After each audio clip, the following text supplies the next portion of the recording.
नमस्ते दोस्तों, कैसे हैं आप लोग। उम्मीद करते आशा करते हैं कि आप लोग अच्छे होंगे, मस्त होंगे, शानदार होंगे। और हमें भरोसा है, विश्वास है कि आप लोग कहीं ना कहीं तैयारी में लगे होंगे। दोस्तों मैं बात करूंगा इस जो चंद्रिका एकेडमी के माध्यम से मैं बात करूंगा। मैं चंद्रिका आपके साथ हमेशा 24/7 खड़ा रहता हूँ, हमेशा साथ ही रहूंगा। दोस्तों मैं सबसे पहले मैं बात करूंगा जो भी मेरा जो लेटेस्ट जो गवर्नमेंट जॉब होता है इसके लेकर मैं बात करता हूँ। लेकिन फिर भी मतलब इसके मतलब छोड़कर भी मतलब आपसे मैं एक एक्स्ट्रा एजुकेशन आपको दे रहा हूँ आज। जो कि मतलब जो 12th क्लास में जो हमेशा मतलब हर एक एग्जाम में पूछा जाता है। जो 12th क्लास जो इम्पोर्टेंट जो चैप्टर है मतलब हर एक एग्जाम में पूछा जाता है। इसमें जो 8 चैप्टर है मतलब हर एक एग्जाम में आपको देखने को मिलेगा। लेकिन बशर्ते मतलब बात ये है कि दोस्तों मैं एक क्वेश्चन में जो चैप्टर मैं नहीं बताऊंगा।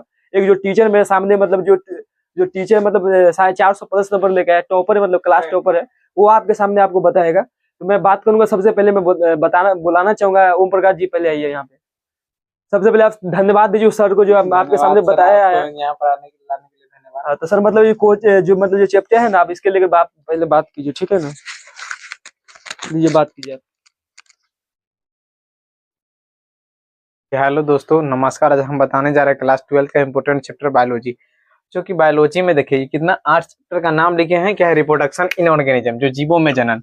ये बार बार बिहार बोर्ड में इस 8 चैप्टर से ना, इस 8 चैप्टर का नाम हम एक करके बोल देते हैं, सबका सुन लीजिए। क्या है? रिप्रोडक्शन इन ऑर्गेनिज्म, जीवों में जनन हुआ। Sexual reproduction in flowering plant, Pushpi पादपों में लगेगी जनन। ह्यूमन रिप्रोडक्शन क्या है? मानव जनन। ह्यूमन रिप्रोडक्शन क्या है? मानव जनन। फिर क्या? प्रिंसिपल ऑफ क्या था? प्रिंसिपल ऑफ इनहेरिटेंस, वंशानुक्रम और क्या था? विविधता का सिद्धांत। उसके बाद क्या है? मोलिकुलर बेसिस ऑफ इनहेरिटेंस, वंशानुक्रम का आणविक आधार। उसके बाद क्या? सबसे ज्यादा इस क्वेश्चन आता है प्रिंसिपल ऑफ इनहेरिटेंस के इस चैप्टर में, हद से ज्यादा, इसमें से बहुत ज्यादा क्वेश्चन आता है। उसके बाद क्या है? ह्यूमन हेल्थ एंड डिजीज, मानव स्वास्थ्य और रोग। बायोटेक्नोलॉजी, प्रिंसिपल एंड प्रोसेस, जैव प्रौद्योगिकी से भी ज्यादा क्वेश्चन आता है। इन्वायरमेंटल इश्यू, पर्यावरण के मुद्दे। इसी 8 चैप्टर से हद से ज्यादा क्वेश्चन आता है बिहार बोर्ड एग्जाम 2026 के लिए।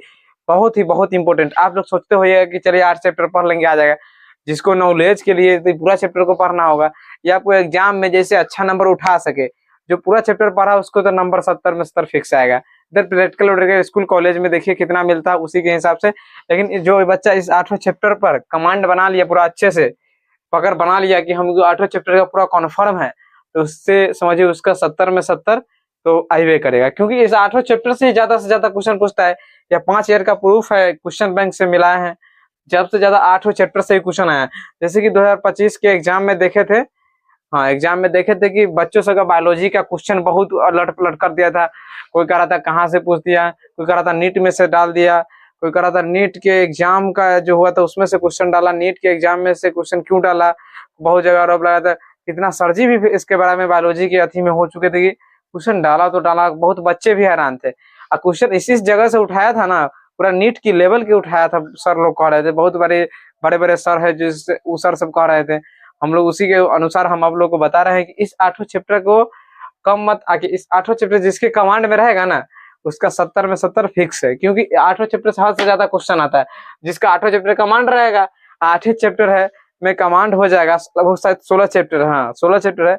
जब 8 चैप्टर आपको कमांड रहेगा तो 8 चैप्टर रहेगा तो उस सबको तो याद हुई जाएगा। लेकिन 8 चैप्टर को सबसे ज्यादा कमांड रखे। और आपका बोर्ड एग्जाम नजदीक आने वाला 2026 का बोर्ड एग्जाम का कुछ ही महीने बचे गए, और अच्छी से मेहनत कीजिए, मन दिल लगा के पढ़िए, लगभग तभी अच्छे मार्क्स आएगा। ये ना कि देखिए अति क्या कहते हैं, पढ़ाई के वक्त मोबाइल को थोड़ा दूर रखिए तभी अच्छा मार्क्स आएगा। क्योंकि इसी मोबाइल सबसे बड़ा कारण बनता है। और पढ़ाई क्या कहते हैं, सभी विषयों को, physics, chemistry, biology, Hindi, English, जो बच्चा का उर्दू, सभी विषयों को बारीकी से पढ़िए।